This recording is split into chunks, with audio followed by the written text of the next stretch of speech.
La Facultad de Educación presenta Querido Docente, un podcast de UNIR en colaboración con Canva para Educación. Presentado por Fran Quesada. Os damos la bienvenida a Querido Docente, el podcast de UNIR en colaboración con Canva para Educación, donde trataremos algunos de los temas más relevantes del sector educativo y te daremos ideas y enfoques que te ayuden a mejorar como docente. Mi nombre es Fran Quesada y soy Country Manager de Canva, además de docente en la Facultad de Educación de UNIR. Y hoy arrancamos una nueva temporada por todo lo alto. En este episodio vamos a hablar sobre tecnología educativa, una de las áreas de educación que tiene más auge y a la que los docentes debemos prestar atención para seguir mejorando en nuestra metodología y en nuestros mecanismos de aprendizaje con nuestro alumnado. Hoy hablaremos sobre qué es la tecnología educativa, de qué manera ayudan los podcasts a nuestro alumnado, los docentes deben tener una formación continua y quedaros hasta el final porque escucharnos hasta el final tiene un regalo. Hoy nos acompaña Javier Gamiño. Es maestro de educación primaria, coordinador de innovación en el Colegio Luisa de Marillas de Sevilla, formador docente, como os decía, y creador de muchos cursos de evaluación y herramientas digitales, además de crear contenido en su página web Ideas para Profes, de la cual también hablaremos hoy. Por último, casi compartimos un premio, también estuve nominado como él a los premios Educabanca. Él ha sido en 2023-2024 y yo en 2022, así que también una alegría por esa parte. Así que nada, Javier, con toda tu presentación, te doy la bienvenida. ¿Qué tal estás? Pues estoy genial. La verdad que cuando presentan así a uno es medicinal, ¿eh? Se siente uno mejor. Venía de un día duro en el cole, más arreglado. Que genial. La verdad es que te dice tu trayectoria, ¿no? ¿Dónde empezaste con tu formación en la universidad y ahora pues todo lo que llevas ya recorrido con tu experiencia docente, que no es poca? Bueno, esa es la parte la parte de cuando era profe, ¿no? De cuando empecé a hacer cosas como profe, pero realmente a mí me llega a la profesión docente un poco más tarde.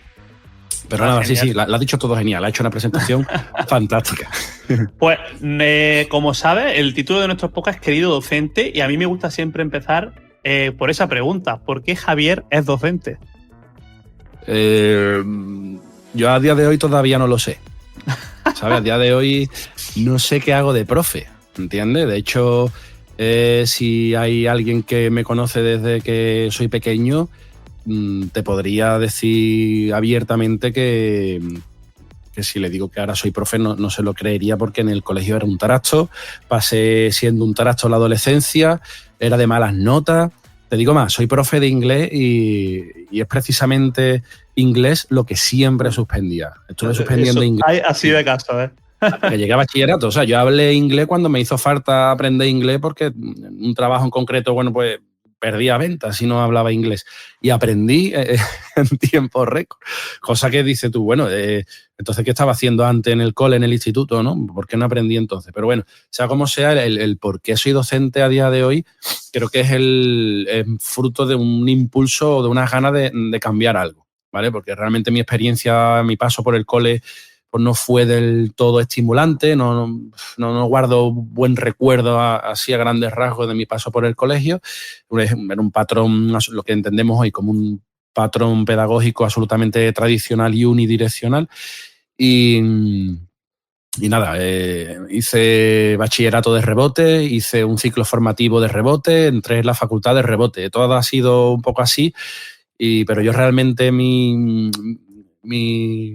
destino, ¿no? Mi plan de futuro era trabajar en la pescadería con mi padre hasta que yo fuese quien llevase el negocio. Yo soy pescadero, además que siempre que empiezo a hablar, bueno, el otro día, ¿no? Estuve dando una charla sobre inteligencia artificial y educación que me invitaron y tal. Se presentaron todos igual, con una presentación así muy rimbombante, ¿no? Pero en definitiva yo cuando empecé a hablar digo, bueno, yo es que soy pescadero en realidad y nada, lo que pasa es que ahora soy profe, ¿no? Pero que ha sido siempre me he sentido siempre así, me hace sentirme conectado con mi familia, pero bueno, me dedicaba a otra cosa, en lo que fui haciendo un esfuerzo, ¿no? Por buscar un futuro diferente fue en el mundo de la música, en el sonido. Estuve de gira con algunos artistas así conocidos a nivel nacional. Qué guay. Y me gustaba ese trabajo me gustaba, me llenaba, me resultaba satisfactorio, era gratificante, ¿no? Cuando estaba toda la instalación montada, los micros sonaban, las líneas iban y el bolo salía, era una sensación guay, era como trabajar estando siempre de fiesta, era un trabajo que me gustaba. Pero es cierto que después de la segunda o la tercera gira había algo que no me cuadraba, porque es verdad que cuando ve a la gente de fiesta pasándolo bien, se ven cosas a veces un poco raras, ¿no? Sobre todo en gente joven y ahí ya empecé a darle vuelta y bueno, si hay alguien que haya dado varios volantazos en la vida sabe de lo que estoy hablando, ¿no? Siente pues ese empuje que lo lleva en otra dirección. Y fue en ese momento cuando pensé, bueno, pues me gustaría tener familia, me gustaría tener... Vamos, en concreto fue el cumpleaños de un compañero que cumplía 54 años, si no recuerdo mal, y era abuelo y lo estaba felicitando, estábamos en Valencia, lo estaba felicitando su nieta desde Sevilla a través de una llamada que además estaba puesto el altavoz y todos escuchamos esa felicitación y a mí me pareció la felicitación más triste que había, ¿sabes? Y digo, mira, yo no quiero estar con 50 y tantos años tirado a 700, 800 kilómetros de mi casa. Yo quiero otra cosa. Entonces fue un cúmulo de cosas, ¿no? De comportamiento, de conducta que vi en gente joven, el ejemplo que estaba siguiendo, ¿no? El destino donde me estaba llevando, que era a envejecer tirando cable y lejos de mi familia, y al final pues decidí empezar a estudiar magisterio y mira tú por dónde. No contaba con trabajar porque era el viejo de la clase. Me empecé a estudiar tarde. Piensa que si yo te describo realmente como en mi paso por el colegio y por el instituto, soy un claro caso de fracaso escolar. O sea, y sin embargo ahora me veo aquí. O sea, que me estés entrevistando para la UNIR, para hablar de tecnología educativa, para que otros profes me escuchen y siempre me siento desubicado. ¿Sabes? Cada vez que me pongo delante de un público, de un claustro a contarle yo que me siento súper desubicado, pero bueno, le comparto lo que sé, si a alguien le sirve estupendo y si no, pues bueno, lo he intentado. Bueno, yo te diría más bien un claro ejemplo de superación, ¿no? De lo que es tu trayectoria, de lo que llegaste y dijiste, esto no es lo que me gusta, yo tengo que ir por otro lado, te cambiaste el rumbo y hasta el día de hoy y estás súper orgulloso y súper satisfecho, ¿no? Si no, esa presentación hubiera sido mucho más corta, digo yo. Vale, yo no siento que haya superado nada, realmente lo que estoy haciendo es lo que me apetece, ¿sabes? De hecho, ahora pues voy a empezar una tesis doctoral aquí en la Universidad de Sevilla con la persona que me lo va a llevar, parece que le ha gustado, digo, bueno, pero que no siento que esté superando nada, intento hacer lo que siento que quiero hacer. Y además ahora, como me estoy acercando vertiginosamente a los 40, entonces como que no voy a seguir tolerando, no voy a seguir soportando determinadas cosas y me tiro a la piscina. A mí ese mensaje me parece esencial, porque siempre como que la gente... creo que de verdad el ejemplo tuyo de decir, pues tengo una pescadería, mi padre, lo que me toca, ¿no? Y a lo mejor no siguen su deseo, su objetivo en la vida y no apuestan. Claro, mucha gente que no arriesga. Y estos cambios que dices tú, lo hago porque me apetece, yo creo que es un mensaje súper bueno que creo que no podemos empezar mejor el podcast. Así que buenísimo. Porque me apetece o porque siento que tengo que hacerlo. ¿va? Yo recuerdo perfectamente el día, porque es que además se terminaba de vender el pescado, recogíamos y nos tomábamos una cerveza los dos, ¿no? Y entonces me acuerdo perfectamente de ese día que me dijo mi padre, Javi, que estoy pensando que te vas a quedar ya tú con esto. Y entonces me entraron unas ganas locas de estudiar, ¿sabes? Que fue cuando hice el bachiller y ya probé con otros trabajos. Ya he probado, mi vida laboral tiene 7 o 8 páginas, es una barbaridad. ¿Sabes? He trabajado yo qué sé, de un montón de cosas y además muy, muy dispares. Pero bueno, ya te digo, al final sí que es verdad que desde la posición de un maestro, toda esa experiencia, todas esas cosas que vive te sirven, esa experiencia sirve. ¿Y algún docente que recuerde en toda esa etapa, incluida incluso la universidad, alguno que recuerdes con especial cariño? ¿O que te marcó a tu manera de enseñar, por ejemplo? Yo quiero enseñar como este profe que tuve en la universidad, en primaria. ¿O no has tenido ningún referente en ese aspecto? No, a ver, ya te digo, en mi paso por el colegio, que no voy a decir cuál es, pero que en mi paso por el colegio, ya te digo, el recuerdo que tengo es muy desagradable. De hecho, me resulta llamativo que alguna vez me he encontrado con algún antiguo compañero sí que me da la razón en eso que le cuento, pero no sabía que yo me sentía así, ¿sabes? Me da la razón en que el trato de los profes era conmigo, de estas reuniones de tránsito, ¿no? Que se hacen, que es como si yo mi bolsa de etiqueta de los niños te la doy a ti para que tú sigas manteniendo la bolsa de etiquetas en el siguiente curso. Iba cambiando de profe y todos los profes me trataban igual, a excepción de uno que a mí me encantaría volverlo a ver. Me encantaría volverlo a ver, pero he intentado contactar con él de alguna forma y es verdad que este hombre pues tendrá ya una edad, pero creo que fue el único que identificó un talento en mí. Y sentí que era una persona que creía en mí. Dentro de los profes que me atendieron, ¿no? Que trabajaron en la clase en la que yo estaba. Y se llama Alberto, este hombre se llama Alberto, y venía de Bellas Artes, y era precisamente para donde apuntaba yo. Yo apuntaba para Bellas Artes, siempre me ha gustado muchísimo el dibujo, tenía esa tendencia a lo artístico, y este hombre sí que, gracias también a su empuje, a sus recomendaciones, en el colegio en el que estaba se hacía un concurso de carteles de Semana Santa. Fíjate que a mí la Semana Santa tampoco es que me la viva demasiado, ¿no? Pero sí el dibujo, y sí le doy muchísimo valor le doy el valor estético, el valor artístico que tiene las tallas, que tiene todo lo que va alrededor de la Semana Santa, ¿no? Entonces recuerdo que participé en ese concurso, hice un dibujo del cachorro, de un paso, de un Cristo que hay, una imagen que hay aquí en Sevilla, en Triana. Y gané ese concurso de carteles de Semana Santa. Era el primero. Entonces, ese hombre depositó su confianza en mí, creyó en mí, y yo sabía que estaba creyendo en mí. Me hizo algunas recomendaciones, algunos trucos, metía colores rarísimos, que como estaba metiendo un verde en el lagrimal bueno, pues fue eso lo que me hizo subir a recoger un premio a un escenario y hablar delante de la gente, que vamos, no recuerdo ni lo que dije. Me parece que dediqué el premio a mis colegas, o sea, que realmente tampoco...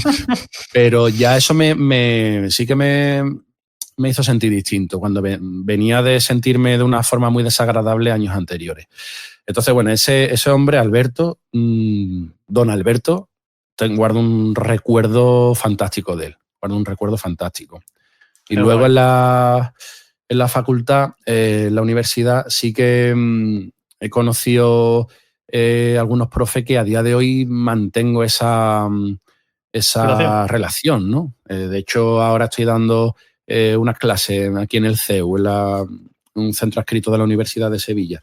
Estoy dando unas clases y quedamos y tomamos un café y charlamos, y ahí noto ese cariño. Y de todas esas personas de las que he recibido clases cuando estaba en la universidad, hay uno en concreto que lo tengo en la mente, es José Eduardo, es un profe de física y química. Tú piensas que yo física y química no... tampoco es que la domine demasiado. Pues ese hombre es un ejemplo absoluto de paciencia, de temple y de saber dominar una clase. Claro, si tú eres profe como yo, sabes que por delante de... O sea, que delante de la clase se ponen profes que no son profes. ¿Sabes? Que viene de la rama que sea y vienen a formar... Sobre todo en secundaria. Bueno, en secundaria, pero me refiero en cuando los profes de magisterio. O sea, los profesores universitarios que imparten clases en la carrera de magisterio del grado de educación primaria, muchos de ellos pues no han estado trabajando con niños, bueno, han escogido la docencia, pero a lo mejor es un biólogo, un matemático, lo que sea, la docencia es algo. Y este hombre pues entendí que era la configuración electrónica, entendí eso de la teoría de cuerdas, del modelo de Rutherford, no sé, una serie de cosas que digo, esto como va a entrar en mi cabeza, y gracias a él lo entendí. Y guardo ese recuerdo de cómo hay que ponerse delante de una clase que muchas veces no tiene esa motivación intrínseca de decir, no, es que quiero enterarme, no, tengo que estar aquí, aguantar la pelea y luego aprobar un examen. Y ese hombre era, vamos, es un crack llevando una clase. Él y Víctor Barreras, otro profe también que además trabaja en la Universidad de Sevilla, que era esto de te explico una cosa y si no lo entiendes así te lo explico de otra, y si no te lo explico de otra, que dice, bueno, es que ¿cómo puede sacar tantos recursos? ¿Sabes? ¿Cómo puede ser? Esos dos profes los recuerdo con muchísimo, muchísimo cariño. Qué bueno. Y bueno, yo estaba investigando más sobre ti, aunque yo tenía bastante conocimiento sobre tu trayectoria, pero Javier Gaviño también es conocido como Ideas para Profes. Cuéntame un poco por qué o qué finalidad surge Ideas para Profes. Pues casi de una broma, de un chiste, ¿sabes? A ver, cuéntame. Mira, cuando empecé a trabajar, era para una sustitución en un cole bueno, para 2 o 3 días, tampoco era para mucho. Y justo antes tenía las prácticas muy recientes y estuve en una clase con un profe que es otro crack, pero es verdad que ya lo ves con otro rol, lo ves como, bueno, como un compañero, como un tutor de práctica, y utilizaba Jaime Vaca, se llama este profe, y utilizaba una herramienta que se llamaba ClassDojo. Y lo que te digo, primer día, ni siquiera sé cómo se llaman los niños, no tenía listado de clase, no tenía nada. No se había dado ese tránsito, ¿no? De mira, los niños son así, ¿no? Ni siquiera me lo habían presentado. Entré a apagar un fuego porque había una profe que se había dado de baja y en fin, cogí la clase sin conocer a los niños, que creo que es lo mejor que podemos hacer como profe, en conocerlos nosotros y tener nuestro propio criterio, nuestra propia opinión, ¿no? Entonces, me metí en la clase. ¿Y tú cómo te llamas? No sé qué. Y le fui poniendo, ¿sabes qué aplicación es? ClassDojo, ¿no? Aquí que cada niño tiene su avatar, que es como un monstruito, ¿no? Y se decide las conductas positivas o cuáles son las conductas que no queremos en clase y se puntúan, ¿no?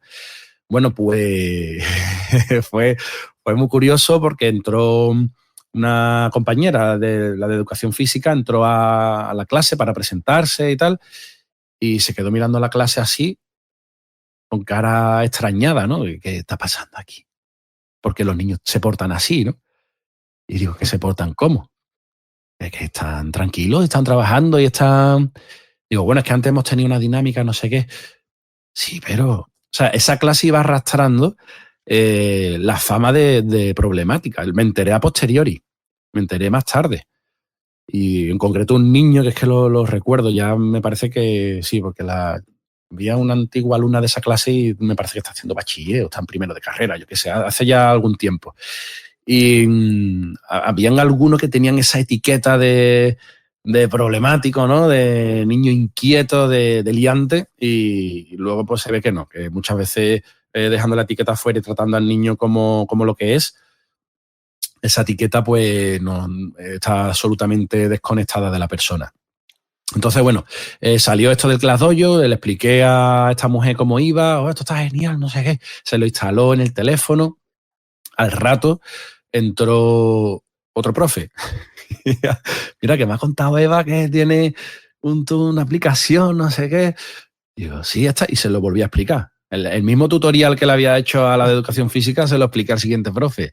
Al rato entró el jefe de estudio, se metió en la clase como para configurar algo y lo que estaba viendo. Estaba mirando a ver, escúchame, esto que tiene aquí de los bichos estos verdes, digo, esto es, mira, esto. Y se lo expliqué. Ese día hice el tutorial de ClassDojo, pues no sé, como 6 o 7 veces, ¿sabes? Y entonces, con el último que estaba hablando, digo, mira, lo voy a poner en YouTube. Voy a hacer el tutorial, lo pongo en YouTube y lo ve todas las veces que quiera. ¿Qué pasa? Que la idea esa, la tontería esta de lo pongo en YouTube, me la llevé a mi casa y efectivamente al rato me estaba abriendo el blog, vi con la cámara que tenía cómo podía grabar el tutorial. En fin, es el primer tutorial, el primer vídeo que hice para mi canal de YouTube. ¿Sabéis? Le di ese nombre de Ideas para Profe porque era lo que pretendía. Era que fuese lo que yo estoy haciendo, que fuese un banco de recursos, un banco de ideas que ayuden a otros profesores estén donde estén. Porque sabemos que YouTube, que es un blog, pues es una plataforma, un trampolín, un escaparate para cualquier profe, independientemente de la parte, independientemente de donde esté impartiendo clase, ¿no? Qué bueno, la verdad es que muy agradecido también porque yo he echado más de un vistazo a tu blog, ya te digo que te conocía, así que muy buena. Y ahora que has hablado de recursos, de proyectos, y bueno, estamos aquí también para hablar de tecnología educativa, ¿puedes contarme, tanto a mí como a nuestros oyentes, algún proyecto que haya aplicado tecnología educativa en el aula, aparte del uso de alguna aplicación? ¿Y cuáles fueron los resultados? ¿Fueron efectivos? ¿Cómo lo recibió tu alumnado? O cuéntame incluso la otra cara de la moneda, ¿no? Que yo siempre cuando he contado algunos de mis proyectos he dicho, pues mira, este ha salido muy bien y este no ha salido tan bien como esperaba, porque cada clase es un mundo y con una clase puede funcionar muy bien, con el A, y en cambio con el C puede salir regular, ¿no? ¿Tienes algún proyecto o algún recurso que nos puedas compartir? Sí que, bueno, en todos los proyectos que me meto, normalmente siempre hay una pincelada de tecnología y además es una de las cosas que intento que se trabaje de forma estructurada en el centro. ¿Sabes? Llevo la coordinación de innovación dentro del colegio. Dentro de esa coordinación de innovación está la parte digital, la parte de comunicación y marketing. Entonces lleva como varias dimensiones, ¿no? Varias facetas de funcionamiento del colegio. Entonces la parte de lo que sería la coordinación digital dentro de la innovación se intenta que de alguna forma, independientemente del profe que esté entrando en un curso o en otro, en un nivel o en otro, use la tecnología siempre con para conseguir determinados objetivos. No vale esto que dijo César Bona, ¿no? Que no vale que tenga tu niño más o menos suerte dependiendo del profe que le toque, ¿no? Oye, pues lo ideal es coordinarlo todo y que se mueva todo en un marco que permita ese trabajo más homogéneo. Entonces, bueno, siempre la tecnología debe de estar, y no porque a mí me guste, que esto es curioso. Cuando lo digo resulta a veces un poco chocante, ¿no? Pero a mí la tecnología, todos los cacharros estos, por mí fuera me iba a vivir al medio del campo, a trabajar en una escuela rural en contacto con la naturaleza, y eso sí que realmente me gusta. Pero siendo realista, la tecnología es algo que, bueno, que yo entiendo, que sé cómo funciona, sé cómo aplicarlo, creo saber cómo aplicarlo a la educación. Intento hacerlo con cabeza, ¿sabes? No como una sustitución del libro de texto, ¿no? Si tenemos en cuenta el modelo de SAMR, no sé si lo conoces, el modelo de Sí. SAMR, de Rubén Puente Dura. Bueno, pues este modelo lo que permite es llegar a una profundización muchísimo mayor del aprendizaje que si no utilizamos la tecnología. Y eso es lo que estoy haciendo. Entonces, mi pregunta es, ¿hay tecnología fuera en la calle? ¿Se está utilizando tecnología? Pues todos los días. O sea, se utiliza tecnología para ponernos en contacto entre nosotros, para compartir contenido, para grabar este podcast. Se usa tecnología absolutamente para todo. Entonces, la escuela no puede estar aislada, eso tiene que ser permeable a todo lo que hay en el exterior. Entonces, ese es el motivo por el que incluyo de forma tan intensiva, ¿no? Tan insistente la tecnología en mi clase, porque es que es necesario que los niños desarrollen esa competencia digital, pero realmente una competencia digital que les aporte al aprendizaje. Entonces, proyectos, pues sí.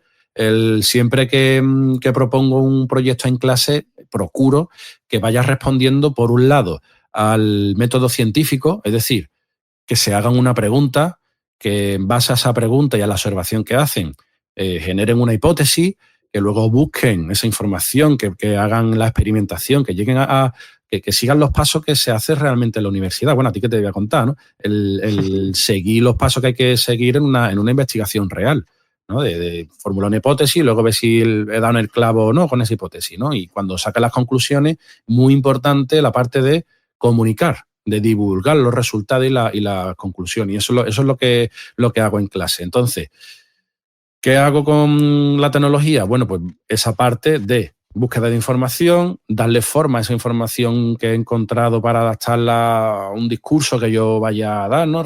Identificar las conclusiones, preparar una presentación, hacer una infografía en Canva, que es una herramienta fantástica. Entonces, bueno, que la idea es que usen las herramientas digitales como un recurso para aprender un poquito más y un poquito mejor. ¿Sabes? Esa es la idea. Este año, por ejemplo, estamos haciendo un proyecto sobre el cerebro, que es un gran desconocido. Es un gran desconocido. Pero tiene que tener en cuenta que los profes trabajamos con el cerebro y casi no sabemos nada del cerebro. No sabemos absolutamente nada de cómo funcionan los neurotransmisores, qué es el espacio sináptico, si hay una recaptación de neurotransmisores o no, las hormonas, qué impacto tienen, o sea, o qué parte estamos trabajando, si es el hipocampo, si es el neocorte. Entonces, hay un montón de cosas de cómo funciona el cerebro que desconocemos. No sabemos qué son las funciones ejecutivas básicas, no sabemos. Entonces, mi idea, por un lado, era autoformarme yo, porque también es verdad que a mí me interesa muchísimo esto, pero en la Feria de la Ciencia de este año sale como temática el cerebro, por el año de Ramón y Cajal, y digo, pues es el momento. Entonces, propuse el abordar un proyecto que fuese internivelar para todo el colegio sobre el cerebro relacionado con la nutrición, la salud mental, en fin, un poco por meter varias áreas dentro de este proyecto, y evidentemente se está utilizando la tecnología. Es algo absolutamente imprescindible. No se podría hacer este proyecto si no es con tecnología. Hace unos años fue también un proyecto en el que también lo llevé a la Feria de la Ciencia, que eran unos hologramas. Íbamos a hacer una línea del tiempo desde el área de conocimiento del medio, y hicimos una línea del tiempo que, en lugar de ser un cartelito con la línea del tiempo y los niños investigaron, me llevé la cámara, montamos un croma allí, utilicé Canva también. Escúchame, que Canva es potente, ¿eh? Es potente, porque sea tú, ¿eh? No porque sea el sponsor. No, es potente. O sea, yo he visto una herramienta más potente para quitar el fondo de un vídeo. ¿Sabes? Que tengo mi programa para editar vídeos y Canva, magia. O sea, es una pasada. Bueno, pues con Canva precisamente quité los fondos y monté el holograma, ¿sabes? Y hicimos la pirámide, que colaboraron los alumnos de secundaria desde el área de tecnología, y eso fue lo que presenté. Y ahí necesariamente había que utilizar tecnología. Ya no por la cámara de croma, sino que también un Chromebook, una serie de cosas que hacía que los niños, pues, el proyecto que estaban haciendo era muy distinto que si estuviésemos trabajando de forma tradicional. Hace poco, además, en la comunidad compartieron el tema de cómo hacer hologramas con Canva, y me acabo de acordar. Buenísimo. Sí. Estamos hablando también mucho del alumnado, de la tecnología, y a mí siempre me encanta hablar de este tema porque, bueno, yo he tenido experiencias buenas con compañeros y no tan buenas, que también me han hecho mucho curtirme como docente, digamos, ¿no? ¿Qué opinas tú de la formación docente, en plan de la formación continua, en este caso sobre cualquier metodología activa, sobre tecnologías en las aulas? ¿Crees que es necesaria? ¿Cómo crees que está actualmente este tema en relación con los claustros? ¿Hay cosas positivas, negativas, rechazo? Cuéntame tu experiencia con esto.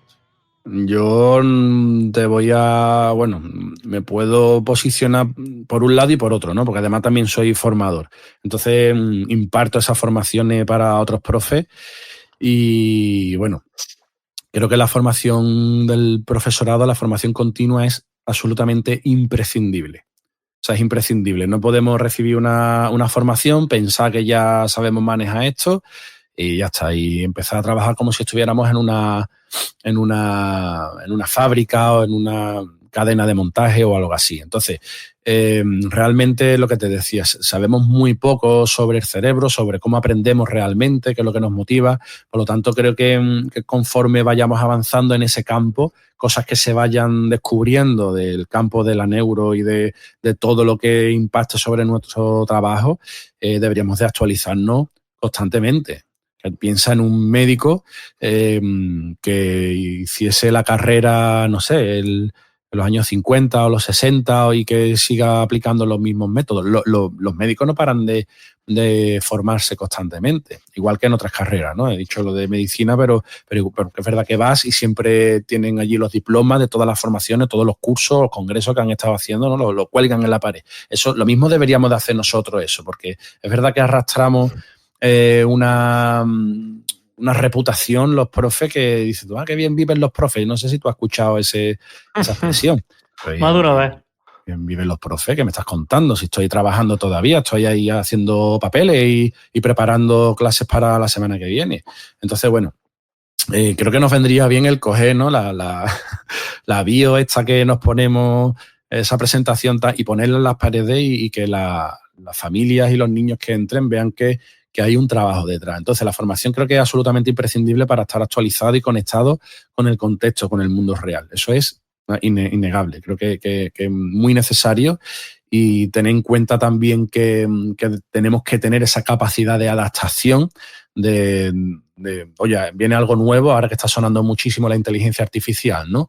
Oye, pues ¿qué nos puede aportar esto a nuestra aula, ¿no? Y por lo menos hacernos la pregunta, deberíamos de ser inquietos intelectualmente. Bueno, inquietos en muchos sentidos, pero al menos de querer seguir aprendiendo para que nuestra clase se conecte con el mundo real. Y aquí me surge otra pregunta, que voy a aprovechar para mandarle un beso a mi madre que se jubila. Bueno, ya se ha jubilado. Un beso a la madre de Frank.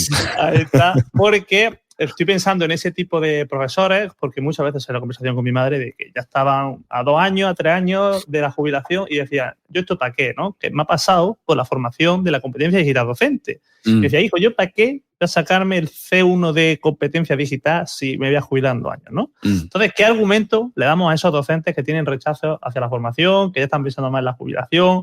Me voy a responder un poco, yo creo, que es como darle la libertad de que decidan en qué se quieren formar. Porque yo también apuesto como tú por la formación docente continua, pero ¿tú qué consejo le darías a esos docentes?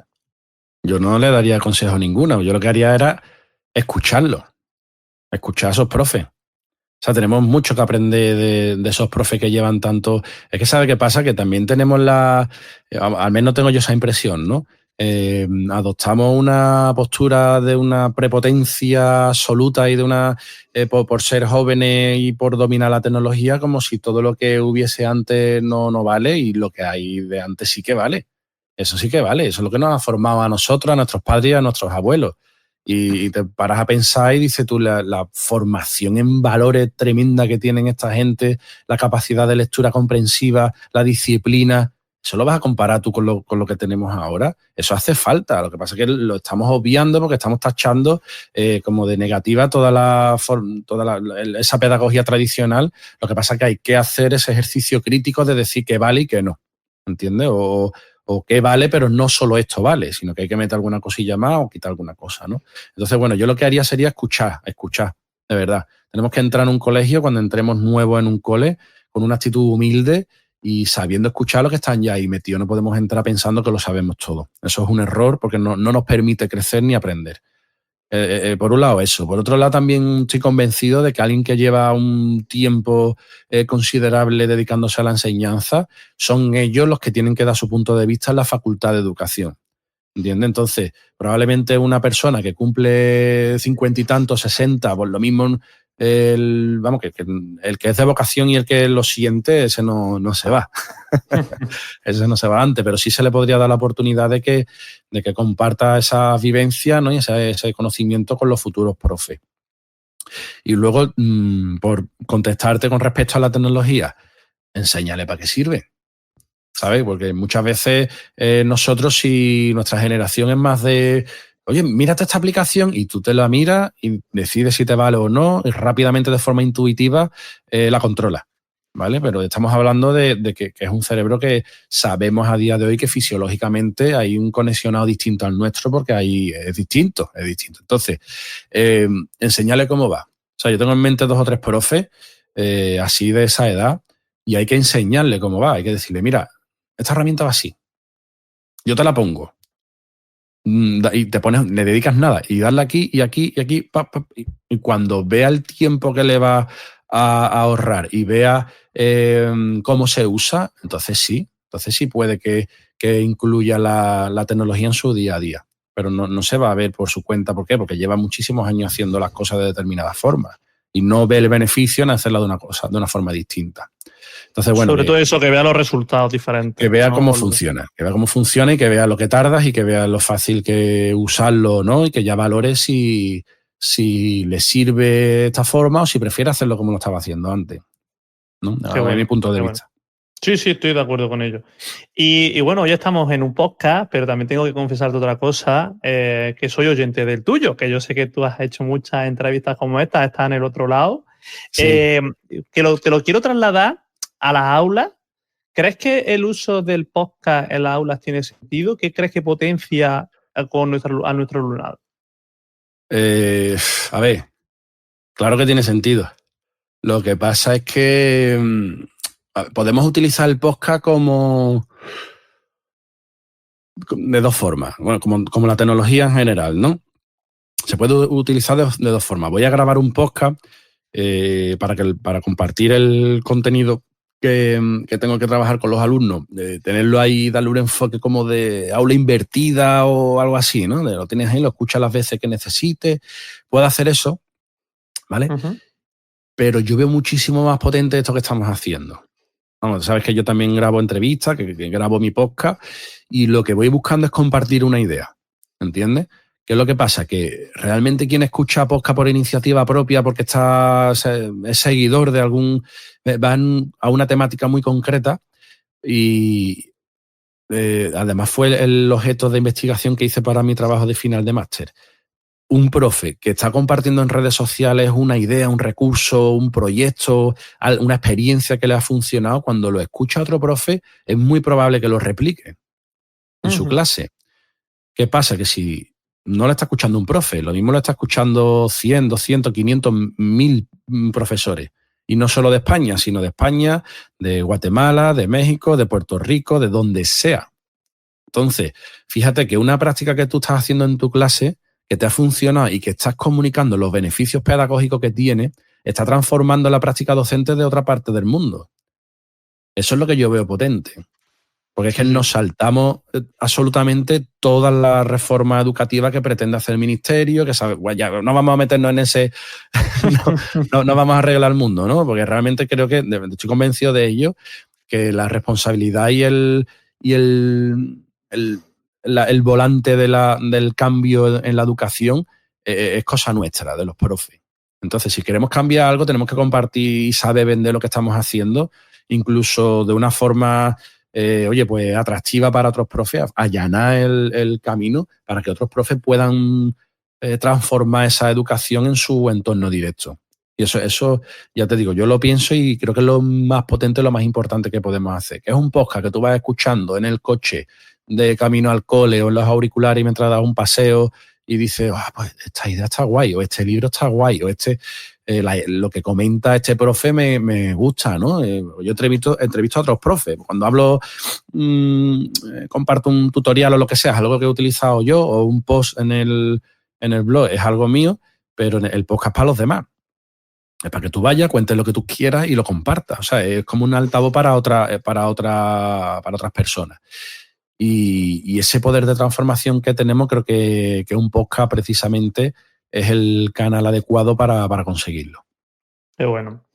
Tengo más curiosidades. Hace poco estaba yo haciendo un poco de scroll en redes sociales y vi un vídeo tuyo que era... se ha hecho no, lo han empezado a replicar otros profes, ¿ves? Idea y replica. ¿Qué es lo de la famosa tapita de chuche? La tapita de chuche. ¿Me puedes contar qué es eso? Eso es... eso es una solución desesperada para no perder la voz, Frank. Piensa que cuando yo empecé a trabajar me quedaba sin voz el miércoles, ¿sabes? Entonces, además al principio es que es muy molesto. Si tú trabajas con la voz y te quedas sin voz, ya me dirás tú qué haces. Es molesto, ¿no? Entonces yo me acuerdo que al principio, un jaleo, en mi clase siempre hay ruido. Hay ruido porque tiene que haberlo, porque son niños. Están hablando entre ellos, ¿vale? Cuando se va a explicar algo ahí tiene que haber un silencio absoluto, además un silencio sostenido durante 3 minutos, que es lo que dura la explicación tradicional, y además están sentados en el suelo, fuera de su pupitre, o cuando estamos hablando en la parte de asamblea al fondo, yo separo la clase en diferentes espacios, ¿no? Uh-huh. Y intento que se respete a rajatabla el tema de que se habla de uno en uno cuando estamos en esos momentos, ¿no? Cuando estamos trabajando es normal que estemos charlando con el de al lado. Vamos, ya me dirás tú si tú entras en algún sitio donde hay adultos y están todos en silencio, ¿no? Yo voy a los claustros, a los colegios, a la universidad, voy a los sitios y no se están callados los adultos. ¿Qué me estás contando? ¿Cómo va a estar un niño que está aprendiendo a controlar esa capacidad inhibitoria y es imposible, es imposible, ya es antinatura, total. Que bueno, al principio sí que me costaba el mantener ese control, ese clima, ¿no? De decir, venga, ahora tengo que explicar y que está en silencio un momentito porque os cuento lo que hay que hacer, ¿no? Os cuento lo que tenemos que ver hoy y ya luego os dejo trabajar. Y eso costaba. Entonces, al final acababa forzando la voz, me estaba cargando las cuerdas vocales, tenía un nódulo, en fin, lo que tenemos todos los profes. Tenemos las cuerdas vocales cascadas, ¿no? Y Y es verdad que cuando ya me notaba que, de hecho, la voz me la noto distinta. Tengo una voz como si me pegara la tarde en el bingo, pero no, ni fumo ni nada, que lo que pasa es que se me ha quedado la voz así un poquito más. Y cuando llegaba el miércoles, que ya me notaba la garganta, digo, esto no me llega el fin de semana, no me llega. Y digo, mira, vamos a aflojar un poquito, porque si me quedo sin voz ya me enfado, ya me tenéis que aguantar enfadado el jueves y el viernes, y no es plan, ¿no? No es plan. Entonces digo, esto del miedo no me va a mí, tío. No me va. Vamos a cambiar el enfoque. Digo, mira, si la voz me llega el viernes, tapita de chuche. Compro una bolsita de chuche ahí de gomita, de fresita o lo que sea, y tapita de chuche el viernes, pero tengo que estar con la voz guay, Y además le conté el rollo, ¿no? Que yo canto en el coro, que me gusta ir a un karaoke, esto en una escolanía, ¿no? Canto en una banda, ¿no? Además, cada vez me inventaba un rollo distinto, yo no sé, esta gente. Total, que digo, mira, tengo aquí, ellos saben en qué cajón está la chuchería, digo, mira, si me llega la voz al viernes, tapita de chuche. Vale. Qué bueno. Profe, ¿cómo tiene la garganta? Noto por aquí. La clase. Baja del tío. ¿Qué pasa? Que claro, eso lo hice con mi primera clase, con la segunda también, porque bueno, fui a la escuela de la voz, al foniatra, aprendí a controlar la garganta, que es algo que precisamente deberíamos de controlar absolutamente todos los profes, porque es nuestra herramienta de trabajo. ¿Y qué pasa? Que ya se corrió la voz. ¿Dónde está el profe de la tapita de chuche? Cogí alumnos nuevos, yo ya sabía hablar, yo ya no me quedo sin voz, pero he seguido manteniendo porque cogió como esa fama de que es que los viernes doy tapita de chuche. Bueno, pues ya nos quedamos con eso y se le ha dado el matiz de que, bueno, que es la forma de acabar la semana con un toquecito dulce, y salen haters, Salen haters. Dices, las chuches, el demonio ahí, no, las chuches, se van a morir los niños si les das chuche. Un osito de gominola que pesa el osito 2 gramos y me va a decir a mí que le estoy metiendo a los niños veneno. ¿Qué me estás contando? Y los conos de las viendo los niños comuniones. que salen contentísimos de clase, que salen, vamos, es que no, tío, que no. Y al final el tema de estos detalles de acabar así la semana, ¿no? Recuerdo también que tuve una clase con unos buenos altavoces y ponía música al entrar y ya entraban con otra energía, se ponían a bailar. Todos estos detalles lo que hacen es que la experiencia de los niños en clase pues sea más bonita, sea algo que sea inolvidable, y es de lo que se trata, lo que voy persiguiendo. Qué bueno. Pues nada, estamos casi llegando ya al final y como sabes, esta temporada estamos de la mano de Canva. Aunque no has dado alguna pincelada, cuéntame qué cositas haces con Canva y sobre todo cuál es ese regalito que nos traes hecho en Canva. Mira, Canva es una de las mejores herramientas con la que me he podido cruzar. Es una de las mejores. O sea, estamos hablando de que antes de Canva pues tenía Photoshop, que más o menos lo manejaba. Soy aficionado a la fotografía y utilizo Lightroom y Photoshop. Pero es verdad que, bueno, que en definitiva para un profe que no tenga ese profundo conocimiento en retoque fotográfico, en diseño, lo que sea, pues Canva es la vía por la que se ha democratizado el diseño. O sea, yo lo veo así. Diseño para todo el mundo. Pero diseño para todo el mundo ya no para las profes, sino para los niños también. Es una pasada. O sea, esto ha venido a sustituir, bueno, esto que te comentaba del modelo SAMR de Puente Dura, ¿no? Ya no viene a sustituir la cartulina. Ya no es que diga, no, hay que hacer una cartulina, no. Y es que hacen una infografía con animaciones que luego también pueden convertir en un vídeo y llegan a los niveles más altos, que llegan a redefinir lo que sería el producto final que se espera de un proyecto. ¿Qué me he encontrado? Pues me he encontrado que hay un niño que después de tener su cuenta educación se va a su casa y sigue utilizando la herramienta. Sigue utilizando la herramienta para... Me han mandado un cuento. Mira, profe, he hecho este cuento, ¿no? Y mete las ilustraciones con su texto. Y el niño no se está dando cuenta y lo que está haciendo es leer por un lado, hacer una producción escrita por otro, trabajar la estructura narrativa. Está aprendiendo, colega. Es que al final esas cosas hay que tenerlas en cuenta. ¿Sabe? Que no es qué moderno el profe, no, que el niño está en su casa y que está escribiendo un cuento y que no está jugando, ¿entiendes? Es poner una herramienta que le resulta motivadora y hay que tener a los niños enganchados al cole. que no se le puede hacer cuesta arriba venir al cole. Entonces, bueno, con Canva ya te digo, hago mis presentaciones cuando tengo que ir a algún sitio a dar una charla, una formación o algo, hago mis presentaciones.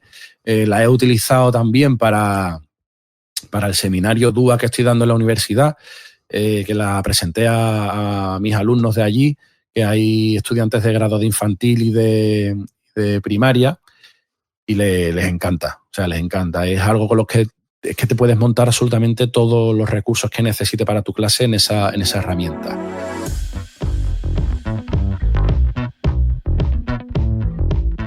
¿Qué regalito te dejo? Oye, pues... A mí no, a nuestros oyentes. Bueno, los dos, sí. Te dejo a ti que me estás escuchando detrás de... ¿no? Sí, pero lo van a poder encontrar en la descripción de este episodio, lo pueden conseguir, y también en la comunidad educativa de Canva para Docentes de España también lo vamos a colgar. Así que cuéntanos. Mira, yo he hecho 2 cosas. Tengo 2 cosas ahí que he estado utilizando. Una de ellas es una rutina del pensamiento, que es la de 3-2-1 Puente, no sé si la conoces, pero he hecho mi versión con los puentes de Sevilla. He puesto el puente de Triana, el puente de la Alamillo, el puente de Barqueta. Muy bien. He puesto los puentes de Sevilla y conectando, bueno, pues lo que se piensa, ¿no? Lo que se hace en un principio, conocimientos previos, con lo que se hace al final. Ese recurso lo he llegado a utilizar yo como instrumento de evaluación.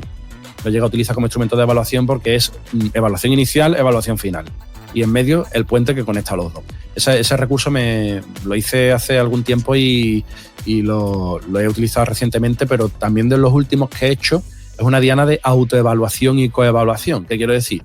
Que me encuentro con una diana que tiene sus ejes para puntuar y sale, bueno, pues ese diagrama polar, ¿no? Van conectando los puntos. En este eje tiene tanto, ¿no? En su implicación en el trabajo, puntúo y puntúo también a mi compañero, todos mis compañeros del grupo. Entonces, lo que obtengo al final es una autoevaluación y hago ver a mis compañeros la percepción que tengo de su trabajo. Y eso también he visto que es bastante valioso a la hora de saber qué estoy proyectando, cómo puedo mejorar. Entonces, bueno, te dejo esas 2 cositas y la compartimos con los oyentes del podcast. Buenísimo. Pues nada, gracias Javier por acompañarnos y a todos y a todos nuestros oyentes en este nuevo episodio de Querido Docente. Recuerda seguirnos para no perderte los siguientes episodios. Y nada, un abrazo y hasta la próxima. Adiós, Fran. En UNIR apoyamos la formación continua de los docentes. Por eso, si escuchas este podcast, tienes un 5% adicional en nuestros másteres de educación. Porque tu vocación merece seguir creciendo.